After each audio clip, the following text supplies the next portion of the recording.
inspiring interviews with today's top landlords. This is the Rental Income Podcast. And now, Dan Lane. A lot of times it can be really difficult to pull the trigger and buy a rental property. There's so many different things to think about. There's so many different strategies. There's so many things to think about that could possibly go wrong that a lot of people just get paralyzed and they don't do anything. And that's exactly what happened to my guest today. He bought a rental property, he rented it out, but it took him 12 years to buy his next property because he was just paralyzed. He just had too many options. But he finally pulled the trigger and he bought a 6-unit building, and things are working out pretty well for him. It hasn't all been smooth sailing. He's had a couple of things go wrong, but he's gotten through it. So we're going to hear his story today. He's got a really good story. So let's take a real quick break. We'll get a word in from our sponsors. We'll come back in 1 minute and we'll meet Andrew Petroline from St. Louis. If you're a do-it-yourself landlord and you're looking for the ultimate online resource to help you better manage your rentals, check out Rentler. They have everything you could possibly need to help you better manage your rental properties, from taking online applications to tenant screenings and online payment processing. They have a special offer just for our listeners. If you sign up for a tenant screening, they'll give you a free year of ACH payment processing. Just reach out to their customer service department after you order. For more information, go to tryrentler.com/Dan. That's TRYRENTLER.com/Dan. Are you having a hard time finding great investment properties? Unfortunately, the best deals are rarely found locally. Successful investing begins with the right properties in the right markets. Norada Real Estate provides everything you need to invest in the best deals across the U.S. Our simple, proven system will help you create real wealth and passive monthly cash flow. Get your free copy of the ultimate guide to passive real estate investing at noradarealestate.com/guide. That's NORADA realestate.com/guide. Hey, Andrew, welcome to the podcast. So it took you 12 years to buy your second property. Is that right? Yeah. It was a bit of a journey. That's crazy. So why don't we first start off talking about your first property? So the first house that you bought was a house that you didn't buy as an investment. It was a house that you bought to live in, but it later turned into an investment? Yeah. So when I graduated from college, I really wanted to own something, kind of claim my stake. And I bought a condo at the town over from my school, having spent some time paying the debt down a little bit, that I thought, wow, this is there's no reason to sell this.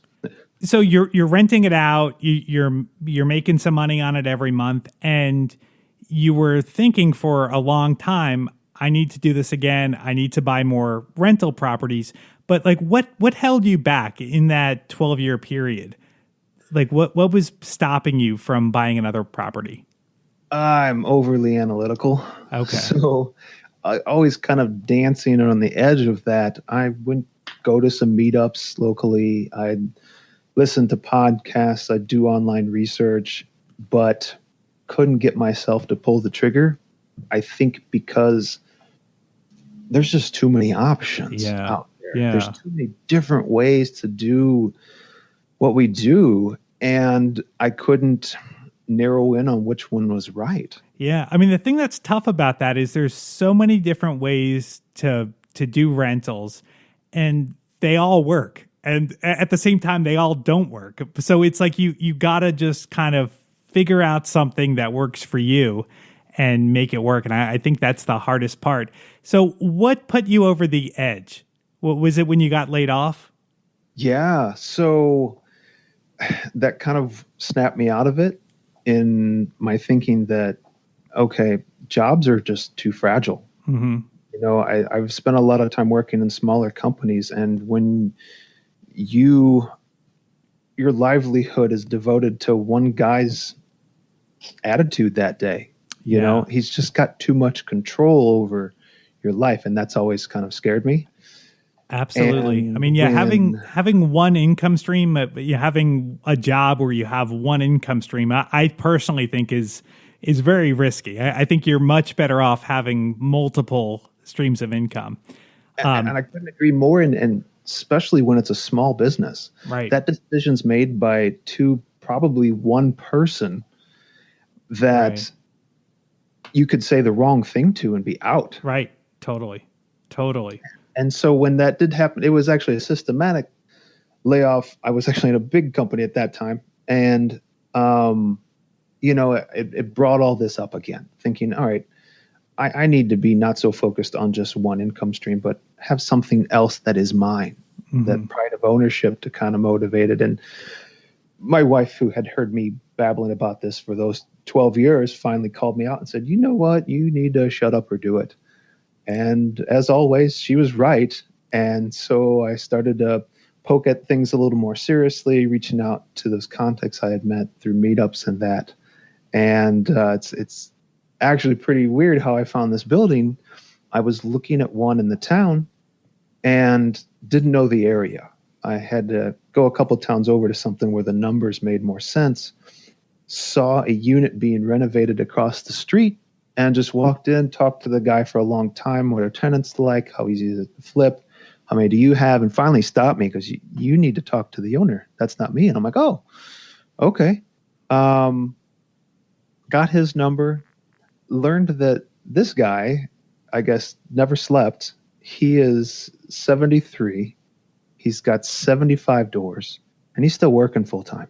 He just kept buying the house next to whatever he owned and ended up having about 3 whole blocks. And from the experiences of listening to this podcast and others and being focused on cash flow, I knew I wanted multiple units. And that really narrowed down his list. And from the final 3, he had a 6 unit that just had awesome numbers. Awesome. So tell me, how did the deal come together? How did you decide on a price? It was kind of tough in that I didn't know the area very well. So I really had to research the rents. I had to learn how true is what he's charging. And what I came to discover is that he was buying properties for a tax write-off. His full-time gig was paying him enough that was his focus. It wasn't for cash flow. Mm-hmm. And so even at the price he gave me, it was appealing because I really felt I could raise those rents with not a lot of work. Right. Okay. So it was a 6-unit building. He's got 3 tenants in there, and then 3 of the units are vacant. Yeah. So why were they vacant? Was it just that he didn't have that motivation to make money off this building? That's my guess. Okay. Because I inherited it in the beginning of December. So I busted my butt, flipped the first unit so I could push photos out there really quick, only to be trying and renting this at Christmas. Yeah, that's a tough New time of year. Yeah. So then January landed the worst winter I could remember in my life. Yeah, I want to hear about that, and we'll get to the winter because I think this is an interesting story of what you've had to deal with in the first year of owning this property. Before we get there, tell me about buying the property. So you took equity out of your first condo and you used that as your down payment for this property? Yeah, so I'm figuring out how much of the nest egg I've been saving over that 12-year stalemate was going to be when the banker actually proposed to me, you've got this other condo, and at this point it's paid out, so I own it free and clear. She said, I was thinking I was going to take out the amount needed as the down payment from its equity, and then I have a regular commercial loan for the 6 unit for the remainder of it. Okay. Now, what was it like getting approved for the commercial mortgage? Was that difficult? Surprisingly easy. So this was my first commercial loan, and it was way easier than the personal loan I took out for the house I live in now. They really just wanted to know, what are the numbers from the building? How does it perform on its own? Okay. What do the rents bring in versus the overhead? And it felt like once that made sense, and I actually kind of went through showing, here's why I think these rents are low even, that after that, they then looked at me personally. What's my credit score? What's my LLC structure? That kind of thing. Okay. So talk to me about what it was like when you closed on the property. So you close on the mortgage, or you close on the property. You've got 30 days before your first mortgage payment is due. And you've got 3 rent checks that are going to be coming in, but you've got 3 units that are vacant that you need to fix up. So how much of the mortgage was covered by those 3 units? All of it. All of it. Okay. So you know you've got the mortgage covered, but you're going to have to come up with the cash to fix up the vacant units. Yeah. So Awesome. pretty much he was renting these units out for $500 a piece. Okay. The mortgage came out to be a little over $800 because of the cash part of what I put in and the lien part of what I put in. It brought down the loan amount quite a bit. Okay. Awesome. And so the math I did when I was looking at this was insurance, mortgage, dumpster. At 3 units, I'm breaking even. Okay. That's awesome. So it's just your profit that you're not going to be making any cash flow on it, but you've got your basic expenses covered. So that's pretty awesome. Well, but then the freak out of repairs, pipes bursting because they're frozen. Yeah. So tell me about this. So this past winter. It was a really rough winter. And so did you have the pipes freeze for the entire building? For 2 of them. Wow. 2 of the 3 that were lived in. Okay. Wow. So it was the worst winter I can remember in my life. This cold snap that took us to 0 or worse for longer than I've ever known, stressed everything to the point to where even if the pipes broke, you couldn't rent equipment to dig out the dirt and fix it. The dirt was so hard that it was breaking any type of rental digging equipment, and they just quit renting. Wow. There was nothing you could do. We literally just had to wait it out. So you waited it out. You wait for the pipes to thaw, and then what happened? Was there a lot of damage? It was not terrible because the basement is unfinished. Okay. And Awesome. it's just old exposed brick, dirt floors, so it all got soaked up. The damage was not terrible, but it was running a torpedo heater 24/7 to keep it from freezing again. Wow. Then a hardwired electrical heater off the breaker box to do the same, because I had me or someone from the property management company having to refill the torpedo every 12 hours. And that thing ran nonstop, bleeding me $500 in electricity. It was just such an intense cold. Yeah. Yeah. It was a really bad winter. So, all right. So talk to me about getting the property or the units rented out. So you at first you were trying to show the units yourself, but you found it was difficult. A lot of potential renters were flaking out on you. Yeah. So I had this thought of, to have a little more control and involvement, I wanted to pick the tenants. Maybe I'm OCD, but I wanted to do that and then turn over the rent collection and the maintenance to the property management company, because I love doing improvements and hands-on stuff, but I don't like the time-sensitive stuff. Mm-hmm. I just can't. There's too much in my life. So I staged the place to show depth. I put some things on the wall. The photos got me plenty of leads. That was great. But the flake out rate was crazy. The first time I did it, I had 4 people that were supposed to show, and one texted me 10 minutes late and said they'd be there in another 10 minutes. I waited 15 more and said, don't bother. Yeah. And after that, I'm like, all right, I can't do this. So I just turned that over to the property management company as well. How long did it take them to get it leased up? Once the weather broke, a couple weeks. Start to finish was 2 months. Okay. Awesome. But after we got up to 40 degrees, they got people in there in a couple weeks. Yeah, the winter's a tough time to find tenants. So they got in there. So now things are going great, right? You've got all this extra money coming in. You've already got your mortgage covered from your first 3 tenants. So it seems like you've been cash flowing pretty good on the property, right?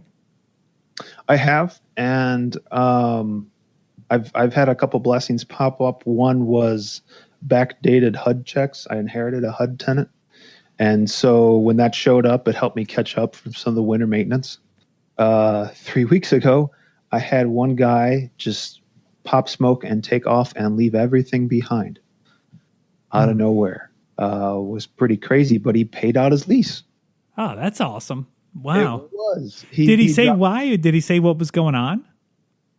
I heard him and his girlfriend broke up, and I don't know why, but he could not have an eviction on his record for one reason or another, I believe. Now, take me back real quick to when you were fixing up the vacant units. Did that cost a lot of money? It could have. So the big decision was the flooring. Okay. I got it down to a cost of about $2,000 to turn a unit. It's 900 square feet to get me to vinyl flooring. Mm-hmm.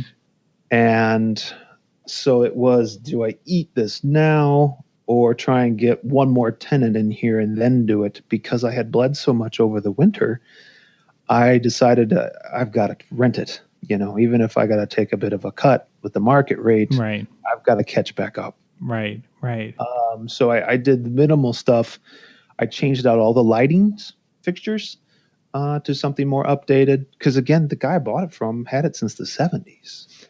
It was surprising how much better the place looked by changing the outlets, not just the covers, but the outlets themselves to all white.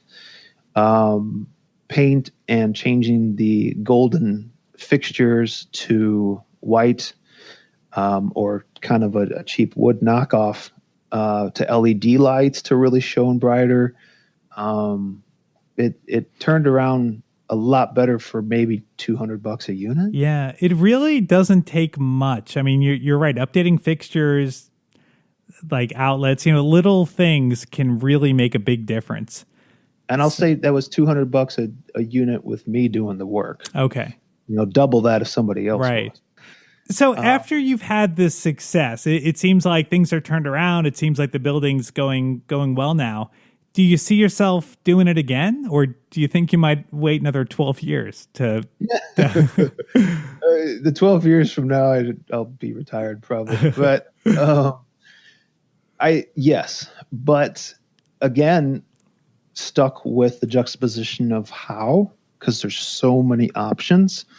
One of the ways I was thinking of doing is I've actually raised the rents about $100 a unit successfully. And so maybe another 12 months from now, having it reassessed, take out a larger loan and use the difference in the capital to buy another one. Sure. Or I actually own an awesome 100-year-old bungalow downtown of a Midwestern town, kind of like what you see off of HGTV. We're walkable to tons of stuff. It's got the porch swing on the front, all kinds of character inside that I know I could rent in a heartbeat if we wanted to leave, or we're actually thinking maybe VRBOing the bottom half when we get these kids grown and out of the house. There's all kinds of options. Yeah. And that's the great thing with rentals. I mean, there's so many ways to do it. If you really want to do it, you can find a way. I mean, there's always a way to make it work. Yeah, and I think what will guide the final decision will be our lifestyle. Which do we want to end up doing for where we live, determining where will the rental be. Right. Well, that's awesome. Well, Andrew, definitely keep us updated and let us know when you get your next place. And congratulations on taking action and getting the six unit building up and running. Thank you. It was an awesome ride. If this was your first time listening, we have new interviews with inspiring landlords every Tuesday. Make sure you subscribe on whatever podcast app you're listening to, and you'll get the show delivered to you automatically as soon as it comes out. Thank you so much for listening. My name is Dan Lane, and this has been the Rental Income Podcast.